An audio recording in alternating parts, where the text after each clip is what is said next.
आज हम एक ऐसे सफर पर चल रहे हैं जो हम सबने तय किया है, पर शायद ही कभी रुककर समझाओ।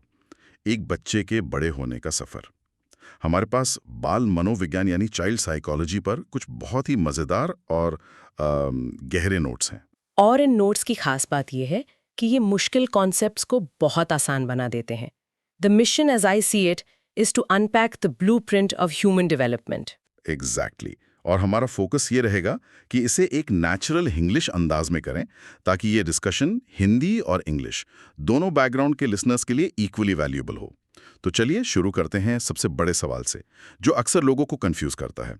ग्रोथ यानी वृद्धि और डेवलपमेंट यानी विकास, क्या ये एक ही चीज है? ये सबसे जरूरी सवाल है और इसका जवाब है बिल्कुल नहीं। इन्हें समझना इस पूरे टॉपिक की फाउंडेशन है। सीधी भाषा में कहें तो growth is a numbers game. यह मात्रात्मक है, मतलब क्वांटिटेटिव। क्वांटिटेटिव मतलब जिसे नापा जा सके। हाँ, शरीर का आकार बढ़ना, हाइट बढ़ना, वजन बढ़ना, जिसे आप इंच टेप या वेइंग स्केल से नाप सकते हैं, वो ग्रोथ है। मतलब if a child goes from 5 feet to 5 feet 2 inches, that's pure simple growth. Perfectly put. दूसरी तरफ डेवलपमेंट, वो एक बिग पिक्चर है। ये एक बहुत ब्रॉड टर्म है जिसमें ग्रोथ तो शामिल है, पर इसका असली मतलब है कामकाज या फंक्शनिंग में सुधार आना। फंक्शनिंग में सुधार जैसे आपके सोचने का तरीका, problem solving skills, social interactions, emotions को मैनेज करना, ये सब डेवलपमेंट है। It's qualitative. एक मिनट, मुझे यहाँ एक बात समझ नहीं आई। अगर डेवलपमेंट में ग्रोथ शामिल है, तो क्या हम ये कह सकते हैं कि हर तरह की ग्रोथ डेवलपमेंट का हिस्सा है? जैसे अगर कोई बस मोटा होता जा रहा है, उसका वजन बढ़ रहा है, that's growth. Is it also development? That's a brilliant question. और यहीं पर ये फर्क साफ होता है, नहीं? कोई इंसान सिर्फ शारीरिक रूप से बड़ा हो सकता है, मोटा हो सकता है, लेकिन अगर उसकी समझ, उसकी स्किल्स या सोशल मैच्योरिटी नहीं बढ़ रही, तो इट्स ग्रोथ विदाउट डेवलपमेंट। अच्छा, तो ये एक दूसरे पर पूरी तरह निर्भर नहीं है। मुझे हमेशा लगता था कि दोनों साथ साथ चलते हैं। नोट्स का ये स्टीफन हॉकिंग वाला उदाहरण तो दिमाग खोल देता है। मतलब उनका शारीरिक विकास और ग्रोथ एक तरह से रुक गए थे, पर उनका मानसिक विकास, उनका कॉग्निटिव डेवलपमेंट ब्रह्मांड के रहस्य खोल रहा था। Exactly. That's the most powerful example to understand this difference. Development can happen without growth. Stephen Hawking is the ultimate proof.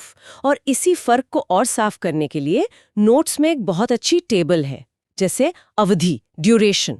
Growth एक उम्र मैच्योरिटी पर आकर करीब 18-20 साल में रुक जाती है। Okay. But development it's a life long process. जैसा नोट्स में लिखा है, वूम टू टूम्ब, गर्भ से कब्र तक हम हर दिन कुछ नया सीख कर इवॉल्व होते हैं।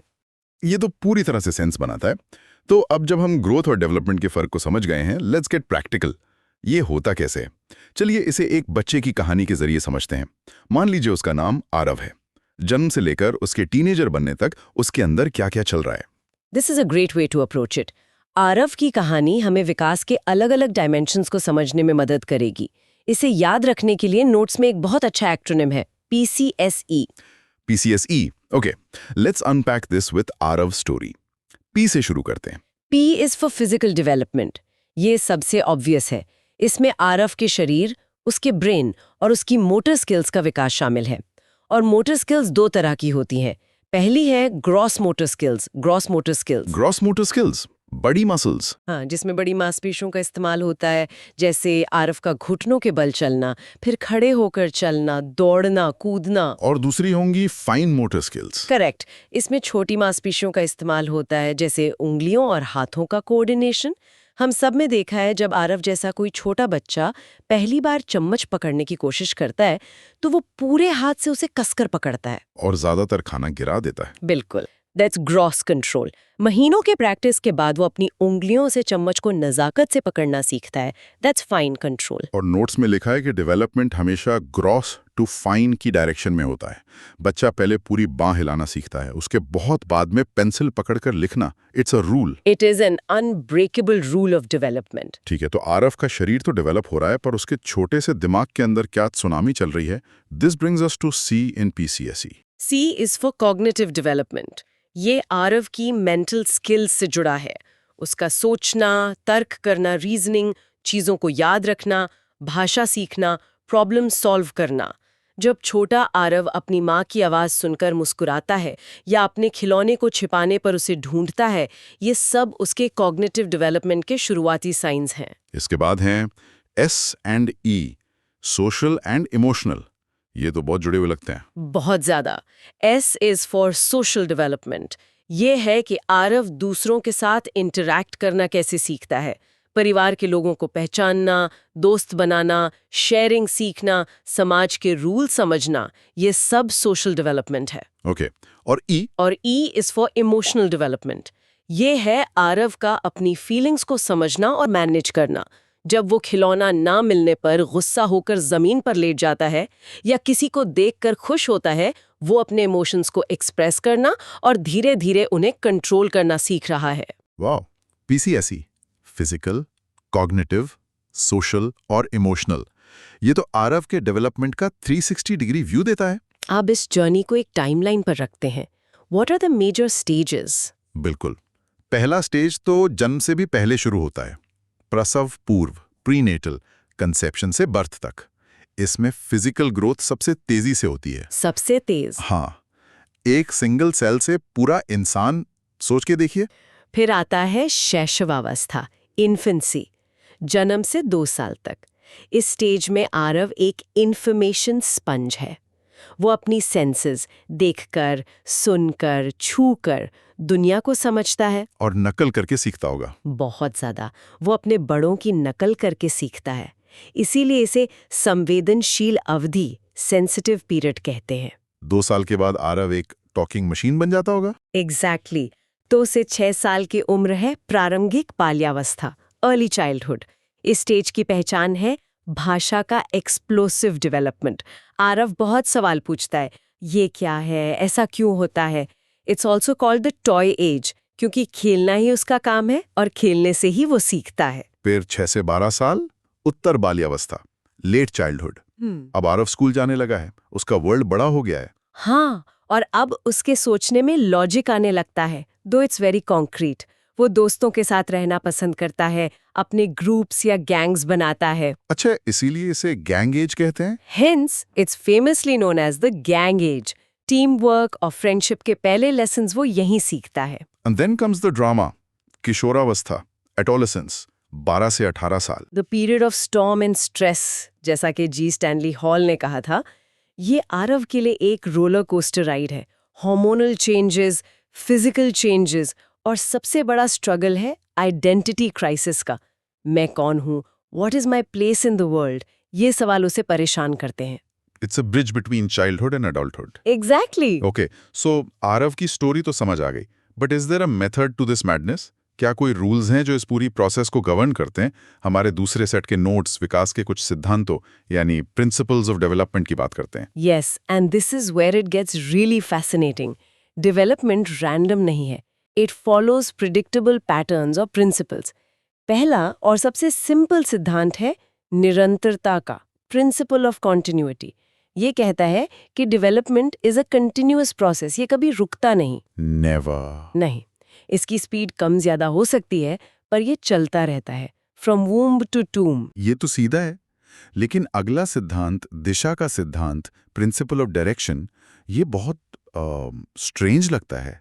मतलब डेवलपमेंट की एक फिक्स डायरेक्शन होती है, ऐसा क्यों होता है? Why head to toe? यह एक फंडामेंटल बायोलॉजिकल ब्लूप्रिंट है। It ensures that the most critical parts of the body develop first. इसकी 2 डायरेक्शंस हैं। पहली सेफेलोकॉर्डल, जिसका मतलब है सिर से पैर, हेड टू टो। आप देखिए नवजात आरव का सिर उसके शरीर के मुकाबले कितना बड़ा होता है। उसका कंट्रोल भी सबसे पहले सिर और गर्दन पर आता है। वो पहले सिर उठाना सीखता है, फिर धड़ के बल पलटना, फिर घिसट कर चलना और सबसे आखिर में अपने पैरों पर खड़े होकर चलना। Direction is always top down. Wow, I never thought of it that way. It's like a wave of control moving down the body. और दूसरी डायरेक्शन? दूसरी है प्रॉक्सिमोडिस्टल, यानी केंद्र से बाहर। Center to outwards? इसका मतलब है कि बॉडी के सेंटर यानी रीढ़ की हड्डी और धड़ पर कंट्रोल पहले आता है और फिर बाहर की ओर यानी कंधों, बाहों और आखिर में उंगलियों पर। इसीलिए आरव किसी खिलौने को पकड़ने के लिए पहले अपनी पूरी बॉडी और आर्म्स का इस्तेमाल करता है और बहुत बाद में वो सिर्फ अपनी उंगलियों से उसे उठा पाता है। सिफेलोकॉडल, सिर से पैर, और प्रॉक्सिमोडिस्टल, केंद्र से बाहर। ये तो डेवलपमेंट के जीपीएस कोऑर्डिनेट जैसे हैं। अगला सिद्धांत है सामान्य से विशिष्ट, जनरल टू स्पेसिफिक। हाँ, और इसका बेस्ट एग्जाम्पल है एक रोते हुए बच्चे को देखना। When a newborn cries, his whole body gets involved. हाथ पैर हिलाता है, पूरा शरीर अकड़ जाता है। It's a very general response. Okay. जैसे जैसे वो बड़ा होता है, वो सीख जाता है कि अपनी डिस्कम्फर्ट बताने के लिए सिर्फ वोकल कॉर्ड्स का इस्तेमाल काफी है। His response becomes specific. तो जनरल केओस से स्पेसिफिक एक्शंस तक का सफर। बिल्कुल। Development is always a journey from general chaos to specific actions. This makes so much sense. अगला सिद्धांत तो हम सब रोज देखते हैं, खासकर जब पेरेंट्स आपस में बच्चों को कंपेयर करते हैं कि मेरा बच्चा तो चलने लगा, तुम्हारा अभी तक नहीं। Exactly. That is the principle of individual differences. ये कहता है कि हर बच्चे की डेवलपमेंट की रफ्तार, अ पेस, यूनिक होता है। कोई बच्चा 9 महीने में चलने लगता है, कोई 15 महीने में। And both are perfectly normal. लेकिन सीक्वेंस सेम रहता है। हाँ, विकास का सीक्वेंस तो सब में सेम होता है। सब बच्चे बैठने के बाद ही चलेंगे, लेकिन टाइमिंग अलग-अलग होती है। और इसका कारण क्या है? Why are we all so different? इसका कारण है साइकोलॉजी का सबसे बड़ा डिबेट, हेरिडिटी एंड एनवायरनमेंट। हमें अपने पेरेंट्स से जो जेनेटिक ब्लूप्रिंट मिला है, हेरिडिटी, और जिस माहौल में हमारा पालन पोषण हो रहा है, एनवायरनमेंट, इन दोनों का कॉम्प्लेक्स इंटरैक्शन ही हमारी यूनिकनेस तय करता है। So it's not nature versus nature? It's always nature and nature working together. अगला सिद्धांत मुझे बहुत दिलचस्प लगा, वर्तुलाकार बनाम रेखीय, स्पाइरल वर्सेस लीनियर। मुझे तो हमेशा लगता था कि डेवलपमेंट एक सीधी रेखा में होता है, like a constant upward graph. That's a very common misconception.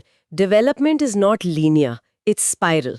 एक स्प्रिंग की तरह। स्प्रिंग की तरह, मतलब बच्चा विकास में कुछ कदम आगे बढ़ता है, फिर जो कुछ उसने सीखा है उसे पक्का करने, उसे कंसोलिडेट करने के लिए थोड़ा रुकता है या पीछे आता है, and then he moves forward again. एक एग्जांपल दे सकते हैं? फॉर एग्जाम्पल, आरव जब चलना सीख रहा होगा तो कुछ दिन वो कोशिश करेगा, गिरेगा, फिर शायद कुछ दिन के लिए वापस क्रॉलिंग करने लगेगा क्योंकि वो उसमें एक्सपर्ट है। फिर अचानक एक दिन वो कॉन्फिडेंस के साथ चलना शुरू कर देगा। 2 steps forward, 1 step back to strengthen the foundation. Exactly. A spiral dance, not a race. I like that. और आखिर में परस्पर संबंध का सिद्धांत, principle of interrelation. ये सिद्धांत सब कुछ एक साथ जोड़ देता है। It brings us back to PCE. ये कहता है कि डेवलपमेंट के सभी domains, physical, cognitive, social and emotional, आपस में गहरे जुड़े हुए हैं और एक दूसरे को अफेक्ट करते हैं। बिल्कुल। जैसे अगर आरव शारीरिक रूप से बीमार फिजिकल है, तो वो शायद दोस्तों के साथ खेलने बाहर नहीं जाएगा, सोशल, जिससे वो चिड़चिड़ा हो सकता है, इमोशनल, और हो सकता है स्कूल का काम भी मिस कर दे, cognitive. It's all connected. Precisely. You cannot isolate one aspect of a child's development. A child develops as a whole. तो इन सब का क्या मतलब है? What's the big takeaway? हमने ग्रोथ डेवलपमेंट के फर्क से लेकर आरव की कहानी के जरिए डेवलपमेंट के कॉम्प्लेक्स रूल्स को समझा। मेरे लिए जो सबसे बड़ी बात निकल कर आ रही है वो ये है कि बच्चे कोई खाली स्लेट नहीं है जिसे हम जैसे चाहें भर दें। नहीं, बिल्कुल नहीं। Their development follows a biological roadmap. एकदम सही। ये सिद्धांत हमें बताते हैं कि विकास का एक नेचुरल फ्लो है, एक क्रम है। इसे समझने का मतलब है कि हम बच्चों से ऐसी उम्मीदें नहीं रखेंगे जो डेवलपमेंटली इम्पॉसिबल है। Right. You can't expect a 2-year-old to thread a needle because you know development goes from gross to fine. You understand their tantrums in adolescence because you know about the storm and stress. This brings us to a final provocative thought. Notes में बार-बार heredity और environment का जिक्र आया है जिसने ये तय किया कि आरव कैसा बनेगा। And that leads us to the biggest question in all of psychology, a debate that has raged for centuries. What matters more in shaping who we are? Is it our nature, our genes, our biology, or is it our nurture, our experiences, our environment, our upbringing? Nature versus nurture. इस classic सवाल के साथ अपनी बात खत्म करना बिल्कुल सही रहेगा। हम जो हैं वो हम अपनी किस्मत में लिखा कर लाए हैं या इस दुनिया ने हमें बनाया है? शायद इसका जवाब इन दोनों के बीच कहीं है। इस गहरी प्रताल में शामिल होने के लिए धन्यवाद।